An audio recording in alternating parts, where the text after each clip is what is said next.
এই ভিডিওতে আমরা আলোচনা করব 2023 মাধ্যমিকের রায় ও মার্টিনের প্রশ্নবিচিত্র থেকে জীবনবিজ্ঞানের মডেল কোশ্চেন পেপার 5 নিয়ে। এর আগের ভিডিওতে আমরা মডেল কোশ্চেন পেপার 4 পর্যন্ত আলোচনা করেছি এবং প্রথম পর্যায়ক্রমিক দ্বিতীয় পর্যায়ক্রমিকও কমপ্লিট করা আছে। ডেসক্রিপশনের লিঙ্ক দেওয়া থাকবে, সেখান থেকে দেখতে পারো। চলে এসো, এখানে প্রথম প্রশ্নে কি উত্তর হবে দেখে নাও। ফার্স্ট কোশ্চেন আছে, কোন হরমোন প্রয়োগ করে পাতাবাহার গাছ ফুলদানিতে ফুলের তোড়া দীর্ঘদিন সবুজ সতেজ রাখা যায়? Cytokinin, florigen, vernalin, abscisic acid. এর সঠিক উত্তর তোমরা জানো, অপশান ক হবে সাইটোকাইনিন। সাইটোকাইনিন বার্ধক্য প্রতিরোধ করে, তার জন্য একটা ফুলের তোড়াতে এই সাইটোকাইনিন হরমোন প্রয়োগ করলে সেটা অনেক দিন সবুজ সতেজ থাকে। সেকেন্ড কোয়েশ্চেন, মস্তিষ্কের কোন অংশটি রিলে সেন্টার বা প্রতিবর্তী কেন্দ্র হিসেবে কাজ করে? থ্যালামাস, হাইপোথ্যালামাস, এপিথ্যালামাস না মেটাথ্যালামাস? এর সঠিক উত্তর কী হবে? থ্যালামাস। রিলে সেন্টার বা প্রতিবর্তী কেন্দ্র হিসাবে থ্যালামাস কাজ করে। রিলে সেন্টারটা কি দেখো, থ্যালামাস আমাদের মস্তিষ্কে অংশগ্রহণ করে রিলে স্টেশন হিসাবে। আমাদের শরীরের বিভিন্ন অংশ থেকে যত সমস্ত সিগন্যাল, সেগুলো কোথায় আসবে? এই থ্যালামাসের মধ্যে আসবে। তারপরে এই থ্যালামাস সেই সিগন্যালটা মস্তিষ্কের কোন অংশে পাঠাতে হবে সেটাকে পাঠিয়ে দেয়। ওকে, এই কাজটাই করে থ্যালামাস, তাই একে বলা হয় রিলে স্টেশন বা প্রতিবর্তী কেন্দ্র। পরের প্রশ্ন, ঘনপথ গঠনের মাধ্যমে গমন সম্পন্ন করে ইউগ্লিনা, অ্যামিবা, প্যারামোসিয়াম না স্পঞ্জ? এর সঠিক উত্তর কী হবে? অ্যামিবা হবে। অ্যামিবা ঘনপথ বা এটাকে সিউডোপোডিয়া বলা হয়, সিউডোপোডিয়া। ওকে, আর ইউগ্লিনার গমন অঙ্গের নাম কি? ইউগ্লিনার গমন অঙ্গ হচ্ছে ফ্লাজেলা। প্যারামোসিয়ামের গমন অঙ্গের নাম কি? সিলিয়া। আর স্পঞ্জের কোনো গমন অঙ্গ নেই। ঠিক আছে, পরের প্রশ্ন, স্টেম বডি বা ইন্টারজোনাল তন্তু দেখা যায় প্রোফেজ, মেটাফেজ, অ্যানাফেজ না টেলোফেজ দশায়? এর সঠিক উত্তর হবে অপশান সি, অ্যানাফেজ দশায়।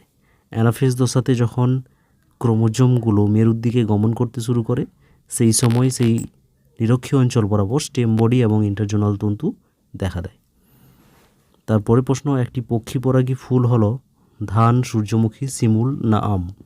এর সঠিক উত্তর হবে অপশান গ, শিমুল। শিমুল হচ্ছে পক্ষী পরাগী ফুল। পক্ষী পরাগী ফুলকে কী বলা হয়? অর্নিথোফিলাস ফুল। আর বাকি ধান হচ্ছে বায়ু পরাগী ফুল, সূর্যমুখী, আম এগুলো পতঙ্গ পরাগী ফুল। 1.6 কোয়েশ্চেন, কোন গ্রন্থিকে বার্ধক্যের জৈব ঘড়ি বা লেট বায়োলজিক্যাল ক্লক বলা হয়? পিটুইটারি, পিনিয়াল, থাইমাস না থাইরয়েড? এর সঠিক উত্তর হবে অপশান গ, থাইমাস গ্রন্থি।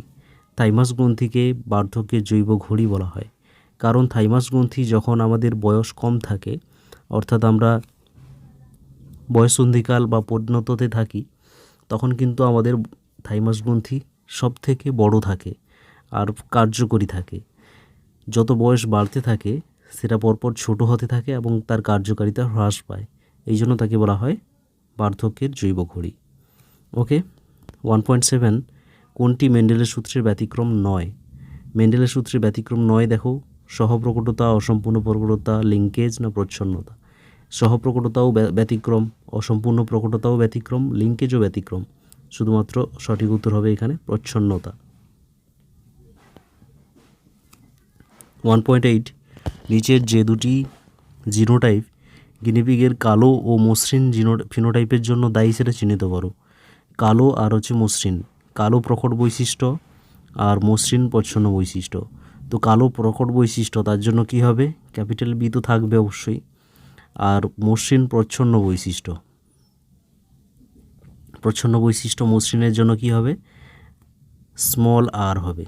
তাহলে ঠিক আছে, স্মল আর দুটো থাকবে, আর একটা ক্যাপিটাল বি অথবা ক্যাপিটাল বি, স্মল আর, এটাই হবে। এইটা কোথায় আছে? অপশান ঘ না, এই অপশানটা দেখো কোথায় আছে, অপশান খতে আছে। ঠিক আছে, তাহলে এখানে সঠিক উত্তর কোনটা হবে? অপশান খ। থ্যালাসেমিয়া রোগের লক্ষণ কি? রক্তক্ষরণ, বর্ণান্ধতা, রক্তাল্পতা না খ্রিস্টমাস রোগ? থ্যালাসেমিয়ার লক্ষণ হবে কি? অপশান সি, রক্তাল্পতা। রক্তের পরিমাণ কমে যাবে, হিমোগ্লোবিনের পরিমাণ কমে যায়। ওকে, রক্তক্ষরণ এটা তো, আর হিমোফিলিয়া, রক্তক্ষরণ হচ্ছে হিমোফিলিয়া, খ্রিস্টমাস রোগও হচ্ছে হিমোফিলিয়া, আর বর্ণান্ধতা একটা আলাদা রোগ। পরের প্রশ্ন, সমবৃত্তীয় অঙ্গ সমর্থন করে কোনটিকে? অভিসারী, অপসারী, স্থায়ী না আংশিক বিবর্তনকে? এর সঠিক উত্তর হবে অপশন ক, অভিসারী বিবর্তনকে। ঠিক আছে, কীভাবে দেখো, সমবৃত্তীয় কথার অর্থ কী? যাদের কাজ একই, যে সমস্ত অঙ্গের কাজ একই কিন্তু গঠন আলাদা। ঠিক আছে, গঠন আলাদা। তাহলে এখানে দেখো, এটা একটা প্রাণী, এটা একটা প্রাণী, এটা একটা প্রাণী, এটা একটা প্রাণী, তাদের গঠন আলাদা, অর্থাৎ তারা আলাদা আলাদা পজিশনে রাখা হয়েছে, কিন্তু তাদের কাজ একই, অর্থাৎ দেখো একই কাজ করছে। তাহলে এখানে কি হচ্ছে, সবগুলো একই বিন্দুতে গিয়ে মিলিত হচ্ছে। এটাকে বলা হচ্ছে কি, একই বিন্দুতে গিয়ে মিলিত হলে তাকে বলা হয় অভিসারী। তাহলে এখানে সেটাই অভিসারী বিবর্তন হবে। ওকে, পরের প্রশ্ন, মিলার ও উরে তাদের পরীক্ষায় প্রাণ সৃষ্টির কতগুলো প্রাথমিক উপাদান সংশ্লেষ করতে সক্ষম হন? সেগুলির মধ্যে কোনগুলি অ্যামাইনো অ্যাসিড ছিল? ল্যাকটিক অ্যাসিড, অ্যাসিটিক অ্যাসিড, নাকি urea adenine, option C glycine alanine, formic acid না অ্যাসিটিক অ্যাসিড? এখানে সঠিক উত্তর হবে অপশান গ, গ্লাইসিন আর অ্যালানিন। এগুলোই হচ্ছে অ্যামাইনো অ্যাসিড যারা যেগুলোকে মিলার ও উরে তাদের পরীক্ষায় তৈরি করতে সক্ষম হয়েছিল। 1.12, নিবেশিত পত্ররন্ধ্র কোন উদ্ভিদের পাতায় থাকে? নিবেশিত পত্ররন্ধ্র থাকে কোথায়? পদ্ম, আম, ক্যাকটাস না তাল? সঠিক উত্তর হবে অপশান সি, ক্যাকটাসে। পরের প্রশ্ন, ইউট্রোফিকেশনের কারণ কি? এসপিএম, ডিটারজেন্টের ফসফেট, অম্লবৃষ্টি না সিএফসি? ইউট্রোফিকেশনের কারণ হচ্ছে ডিটারজেন্টের ফসফেট। ডিটারজেন্টের মধ্যে যে ফসফেট থাকে, সেই ফসফেট জলে যখন মিশে যায় তখন জলের পুষ্টিগুণকে বাড়িয়ে দেয়, সেই পুষ্টিগুণ বৃদ্ধি পাওয়াকে বলা হয় ইউট্রোফিকেশন। ওকে, তারপরে আছে সিওপিডি হয় কার ফলে? বায়ু দূষণ, জল দূষণ, শব্দ দূষণ না তেজস্ক্রিয় দূষণের ফলে? সিওপিডি হয় অপশান ক, বায়ু দূষণের ফলে। সিওপিডি কি? এটা হচ্ছে একটা ফুসফুসের রোগ। এটার ফুল ফর্ম হচ্ছে ক্রনিক হবে CHRONIC, ক্রনিক অবস্ট্রাকটিভ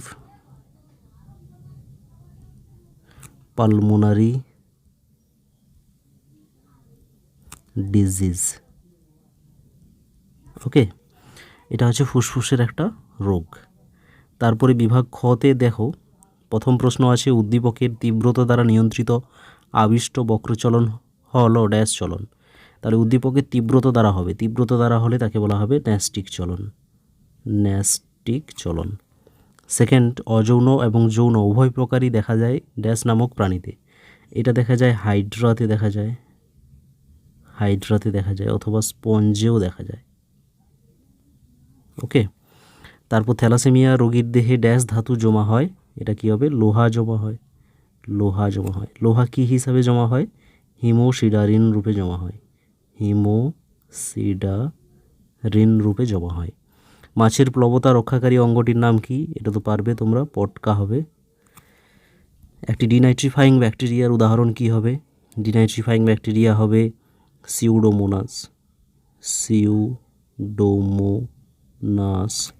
বা হচ্ছে থায়োব্যাসিলাস হবে, থায়োব্যাসিলাস। ওকে, তারপর আছে সচল অস্থিসন্ধিতে ড্যাশ তরল থাকে। এটা তো হবে সাইনোভিয়াল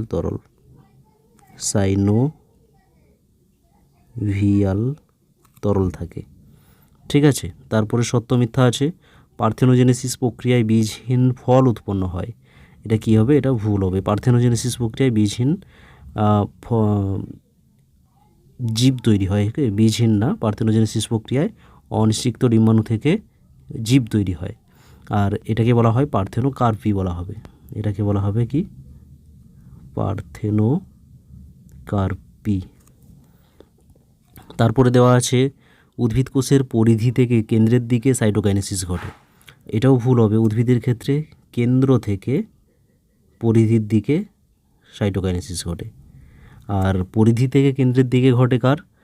এটা হচ্ছে প্রাণী কোষের ক্ষেত্রে। তারপরে আছে, কোনো জীবের চারিত্রিক বৈশিষ্ট্যের বাহ্যিক প্রকাশকে বলা হয় ফিনোটাইপ। এটা ঠিকই আছে। পরের প্রশ্ন, মানুষের চোখের তৃতীয় নেত্রপল্লব বা নিকটেটিং পর্দা পাখি ও ব্যাঙের চোখের সক্রিয়। এটাও ঠিক। আমাদের যেটা নিষ্ক্রিয় অঙ্গ সেটা কিন্তু তাদের ক্ষেত্রে সক্রিয় অঙ্গ। তারপরে আছে, বাতাসে SO2 এর উপস্থিতির জন্য চোখ জ্বালা করে, এটাও ঠিক। ভারতে সিংহ প্রকল্প গড়ে তোলা হয়েছে জলদাপাড়া অভয়ারণ্যে, এটা ভুল হবে। জলদাপাড়াতে সিংহ না, সেখানে গন্ডার প্রকল্প রয়েছে। ওকে, তারপরে স্তম্ভ ম্যাচ আছে। ফার্নের শুক্রাণুর চলন কী হবে? কেমোট্যাকটিক চলন হবে। রাসায়নিক উদ্দীপনার প্রভাবে তার চলনটা হয়। ফার্নের শুক্রাণু ম্যালিক অ্যাসিডের জন্য চলন হয়, বুঝতে পেরেছো? ম্যালিক অ্যাসিড এই কেমিক্যালসটার প্রভাবে হয় বলে তাকে বলা হয় কেমোট্যাকটিক। বায়ুপরাগী ফুল কী হবে? বায়ুপরাগী ফুলের বর্ণ দরকার হয় না, তাহলে বর্ণহীন হবে, এটা তো ধান হবে। বায়ুপরাগী ফুল ধান, গম। প্রচ্ছন্ন বৈশিষ্ট্য কী হবে? প্রচ্ছন্ন বৈশিষ্ট্য দেখো, মোটরের কুঞ্চিত বীজ, এটা হচ্ছে প্রচ্ছন্ন বৈশিষ্ট্য। হলুদ ও আদার শল্কপত্র, এটা হচ্ছে নিষ্ক্রিয় অঙ্গ হবে। ব্রঙ্কাইটিস, এটা হবে ঝালাই কর্মীদের এই রোগটা হওয়ার সম্ভাবনা বেশি থাকে। আর মাইক্রোটিবিউল হবে বেমতন্তু গঠনে সাহায্য করে। কোথায় বেমতন্তু গঠনে সাহায্য করে? উদ্ভিদ কোষে সেন্ট্রোজোম থাকে না, প্রাণী কোষে সেন্ট্রোজোমের দ্বারা বেমতন্তু তৈরি হয়। ওকে, তারপরে বিষ অদৃশ্য আছে এখানে। নিউরেলেমা আছে, নেজিলদানা, সোয়ান কোষ আর র্যানভিয়ারের পর্ব। এখান থেকে কোনটা আলাদা হবে? দেখো এখানে আলাদা হবে কোনটা? নেজিলদানা হবে।